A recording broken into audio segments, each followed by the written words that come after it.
Hello दोस्तों, welcome to career 24 channel. ये है latest news FACT recruitment 2019।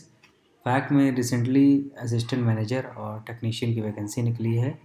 Fact का फुल फॉर्म है fertilisers and chemical Travancore limited.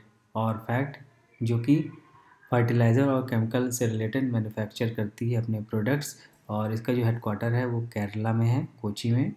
Company was incorporated in 1943 by महाराजा श्री चितिरा थिरुनल बनराम वर्मा और founded 1943। इसका founding date है 1943 और ये government of India owned company है। चलिए आइए इसके बारे में और इन्फॉर्मेशन जान लेते हैं।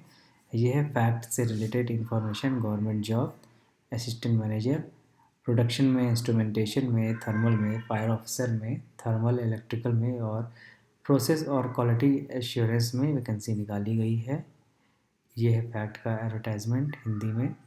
13 नवंबर 2019 है इसकी लास्ट डेट। ये जो वैकेंसियाँ हैं अनुभवी व्यक्तियों की आवश्यकता है फैक्ट में, कोची में, केरल में। तो दोस्तों इसके बारे में और इन्फॉर्मेशन जान लेते हैं। ये है ऑफिशियल वेबसाइट जहाँ पे आप लेटेस्ट इन्फॉर्मेशन देख सकते हैं फैक्ट्स रिलेटेड जो government job. Interview, call letter, post wise आपको इसमें विजिबल कराया जाएगा अगर आप अप्लाई करते हैं। और फैक्ट के बारे में और इन्फॉर्मेशन आपको अधिकृत वेबसाइट से ही मिल पाएगा कि कोई भी जॉब आती है तो उसको किस प्रकार से आवेदन किया जाए। तो दोस्तों ये इन्फॉर्मेशन थी। फैक्ट में असिस्टेंट मैनेजर की और टेक्नीशियन की वैकेंसी निकली है। 13 अक्टूबर स्टार्टिंग डेट है और 13 नवंबर लास्ट डेट है। Thank you for watching.